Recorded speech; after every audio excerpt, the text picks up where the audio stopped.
দর্শক বন্ধুরা, আমি চন্দন, ফিল্মি চন্দন চ্যানেলে স্বাগত। আজকে চলে এলাম একটা নতুন মুভি ট্রেলার রিভিউ নিয়ে। মুভিটা বহুরূপ। হ্যাঁ, বহুরূপকে কিন্তু বহুরূপীর সঙ্গে তুলনা। বহুরূপী মানে অনেকজন সেখানে বিভিন্ন রূপে বিভিন্ন কার্যকলাপ করছিল। এখানে বহুরূপ মানে একজনই বিভিন্ন রকমের বিভিন্নভাবে সেজে, ঠিক আছে, বিভিন্ন কার্যকলাপ করবে। ছোটবেলা সে মনে আছে এক বছর বহু বছর, সেখানে বহু বছরের ব্যাপার, এখানে এক বছরের ব্যাপার।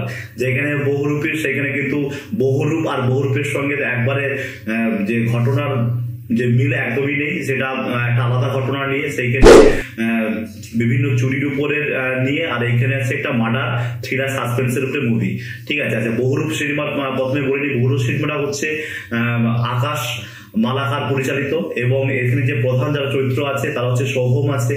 সোহম মানে তো বুঝতেই পারছেন, সোহম মানে অসাধারণ।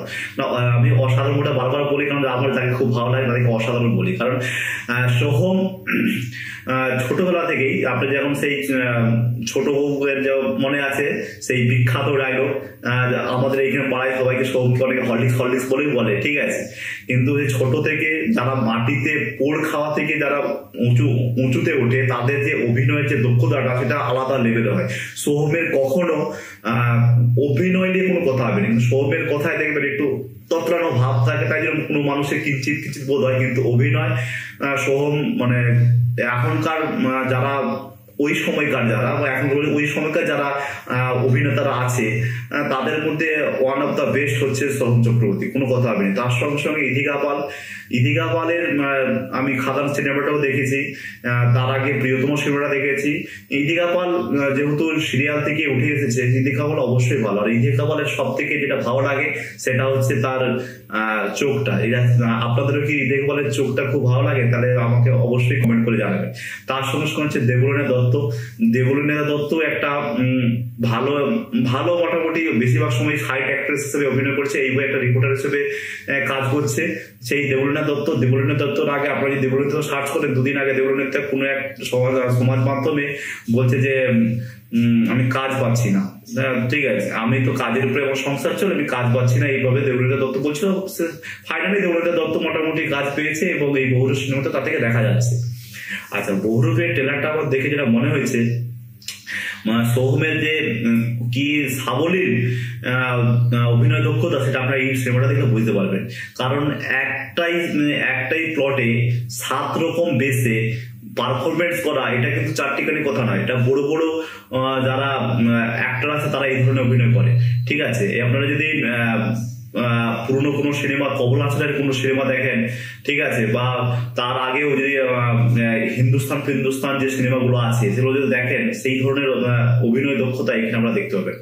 এবং এইখানে যারা মেকআপ আর্টিস্ট আছে তাদেরকে অবশ্যই শ্রেয় দিতে হবে, কারণ মেকআপ আর্টিস্ট প্রত্যেকটা যে 7 রকমের রূপ নিবে, 7 রকমের যে রূপ নিবে, 7 রকমের রূপই সোহমকে অসাধারণ লেগেছে। পারফরমেন্স ওয়াইজ তো অবশ্যই, কিন্তু তার আগে যেটা আপনাদের দেখে বাইরে দর্শনদারি, তার বাদমে গুণ বিচারি, মানে প্রথমে যেটা সোহমকে দেখে যেটা আপনাদের লাগবে সেটাই অসাধারণ। কারণ সোহমেতে মানে একবারে আলাদা রকমের, ঠিক আছে, লেগেছে। আর সোহম মানে আমি সোহমকে কেন ভালো বলি, কারণ সোহম সত্যিকারের যে প্রত্যেকটা যে 7টা রূপ একমাত্র সোহমই সেটা ম্যাচ করতে পারবে বলে আমার মনে হয়।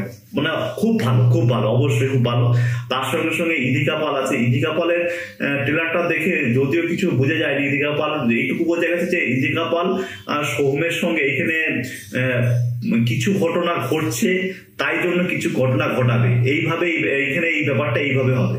কারণ কিছু ঘটনা আগে, এমন কিছু ঘটনা ঘটেছে তার জন্য সোহম, ঠিক আছে, এতটা মারাত্মক হয়ে গেছে। এবং সে যারা এই অন্যায় পিছনে যারা জড়িত, সে যাই অন্যায় হোক, হয়তো দেখা যাবে এই সময় ইদিকা পাল মারা গেছে, এবং ইদিকা পাল মারা যাওয়ার পরে সোহম তার চোখের সামনে ভেসে ওঠে এবং ইদিকা পালের কথা মনে করে একটার পর একটা যার যে এর জন্য যারা দায়ী তাদেরকে হয়তো মারছে, এরকম একটা ঘটনা হয়তো হতে পারে, ঠিক আছে।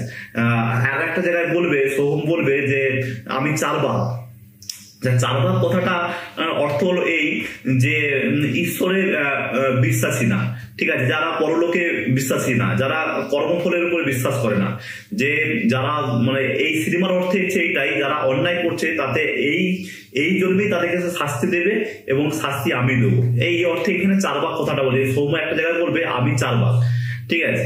আর আমি এটা ওভারঅল আপনারা ট্রেলারটা দেখুন, ট্রেলারটা দেখলে ঠিক আছে আপনাদেরও ভালো লাগবে, অবশ্যই ভালো লাগবে। কারণ এই যারা এই ধরনের থ্রিলার লাভার সিনেমা, থ্রিলার লাভার যারা হয়, যারা থ্রিলার লাভার দেখতে ভালোবাসেন, মানে থ্রিলার সিনেমা দেখতে তাদের অসম্ভব ভালো লাগে, তাদের জন্য একটা মাস্টারপিস হতে চলেছে এই বহুরূপ।